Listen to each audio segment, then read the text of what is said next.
Think about the last time you screamed at a referee. Maybe it was at a screen, maybe it was in the stands, maybe it was in your living room, alone, at a stranger on television who couldn't hear you. You felt it in your chest, the injustice, the fury, the absolute certainty that the call was wrong. Now ask yourself something. Why does that person exist at all? Not why referees exist in soccer or basketball or any specific sport. Why does the concept of a referee exist in the first place? Why did humans, across every culture, every continent, every era, decide that competition needed someone standing outside it, watching, enforcing rules that nobody asked for? The answer goes back much further than you think, and it reveals something about your species that explains not just sports, but war, politics, law, and almost every institution humans have ever built. Go back 300,000 years. Your ancestors lived in small bands. They competed constantly, for food, for mates, for status inside the group. Competition was not optional, it was survival. But there was a problem. When competition had no rules, when the strongest simply took what they wanted, and the weakest had no recourse, groups collapsed. Internal violence destroyed cooperation, and groups that couldn't cooperate, couldn't hunt effectively, couldn't defend territory, couldn't survive. Primatologist DeWaal at Emory University has spent decades studying conflict resolution in primates. His research on chimpanzees found something remarkable. After fights, chimps engage in reconciliation behaviors, embracing, grooming, making up. But more than that, DeWaal documented what he called policing behavior. Dominant individuals in chimp communities intervene in fights between others. Not always to help one side, but to stop the fight itself, to restore order, to protect the group. You had referees before you had language. The instinct to enforce rules within a group is not a human invention, it is a primate inheritance, but humans took it somewhere no other species has gone. We formalized it, we institutionalized it, we built entire systems around the idea that someone neutral must watch, judge, and enforce. Why? Because we discovered something critical. When competition has a trusted third party watching, it produces more of it. More competition, more games, more trade, more innovation, more of everything that makes a group stronger. An economy with no contracts produces almost nothing. A game with no rules ends in violence. A society with no law collapses into the group that simply takes what it wants. The referee is not a limit on competition. The referee is what makes competition possible. And that distinction between limiting competition and enabling it is one of the most important discoveries in the entire history of human social organization. Most people think of rules as restrictions, as something imposed on them from the outside. But your ancestors didn't experience rules that way. They experienced them as protection, as the thing that allowed them to compete without destroying each other. Think about what a game without rules actually looks like. Two groups, no limits, no neutral observer, just competition in its rawest form. That is not a game. That is a fight, and fights, unlike games, produce only one outcome. Someone wins completely, and someone loses everything. There is no rematch. There is no season. There is no next year. There is only dominance and submission. Games require rules. Rules require enforcement. Enforcement requires referees. This chain is not accidental. It is the architecture of every civilization that has ever existed. Historian Walter Scheidel at Stanford University, who has studied the origins of inequality and social order across ancient civilizations, has argued that one of the defining features of complex human societies is their ability to create legitimate third-party enforcement, not just strong leaders who impose their will.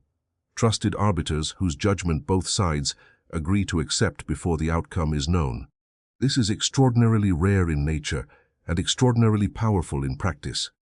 The ancient Greeks understood this instinctively. At the original Olympic Games, held in Olympia beginning around 776 BCE, there were officials called the Hellanodikai, the judges of the Greeks. Their word was absolute. Athletes who cheated were publicly shamed and fined.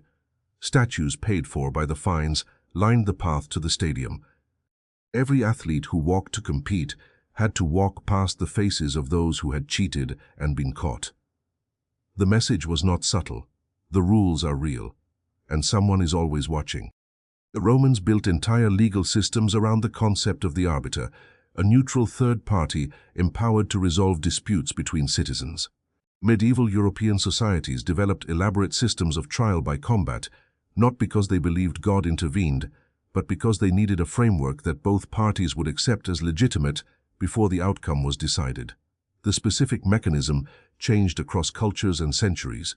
The underlying need never did. Think about what you agree to when you step onto a field.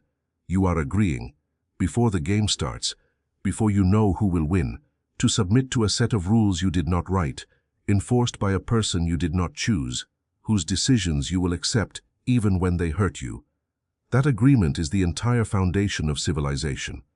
Not just sports, civilization.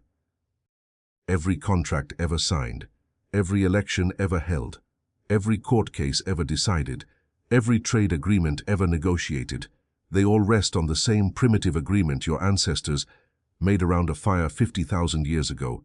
We will compete, but we will compete within limits, and someone outside the competition will watch to make sure. Now here is where it gets interesting. If referees are so essential, why do you hate them so much?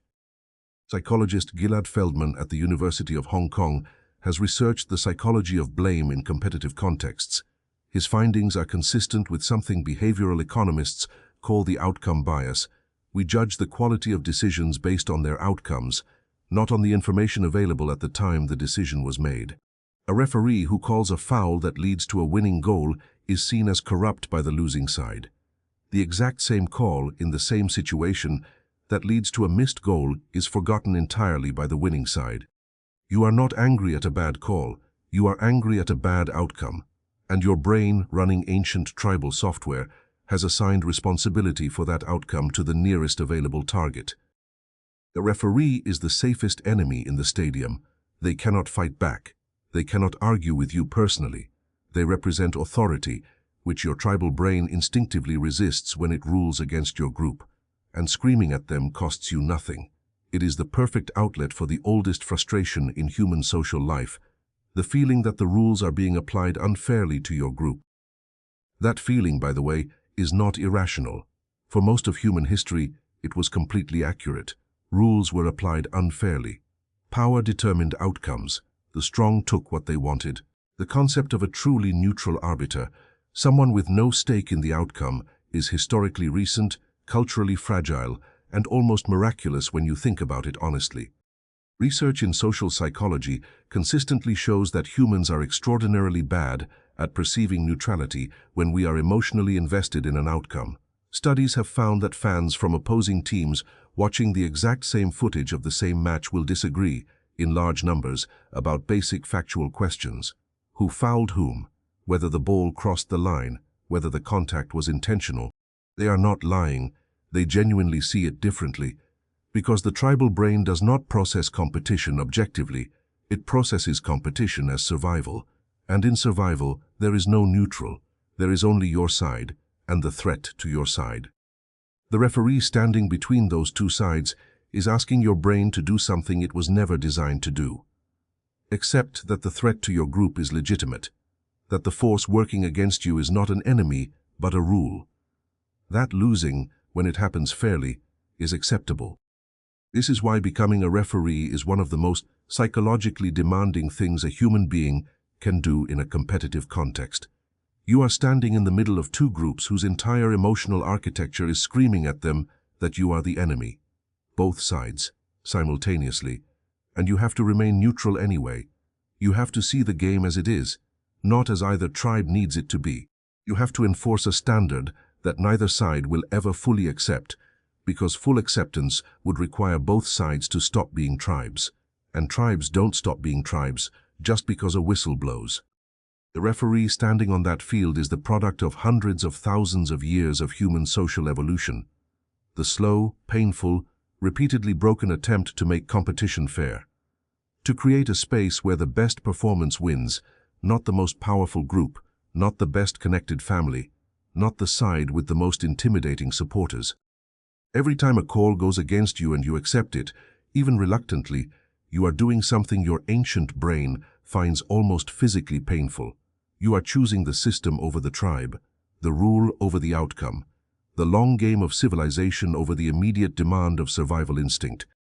And every time you scream at a referee, you are doing something just as ancient. You are asking loudly and emotionally the question that has driven human social organization since the beginning. Is the game fair? It has always been the right question to ask. It just might not always require screaming to be heard.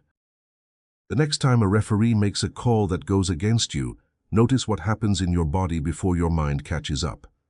The surge of heat, the narrowing of focus, the absolute certainty that you saw it correctly and they did not. That is not you overreacting. That is 300,000 years of competitive instinct firing exactly as designed. Your ancestors built referees because they needed competition to survive. You scream at them because competition still feels like survival. Both things are true at the same time. And both of them started in the same small group, on the same open ground, long before there was a whistle to blow or a rule to break. If this video made you think differently about the person in the middle of the field, hit the like button. It helps this channel reach more people who love understanding why humans do the things they do. And if you want to keep exploring the ancient instincts hiding inside your everyday life, subscribe to the Tribal Brain. Every week, we take something you feel deeply and show you exactly how old it really is. The next video might change the way you see something you do every single day. Don't miss it.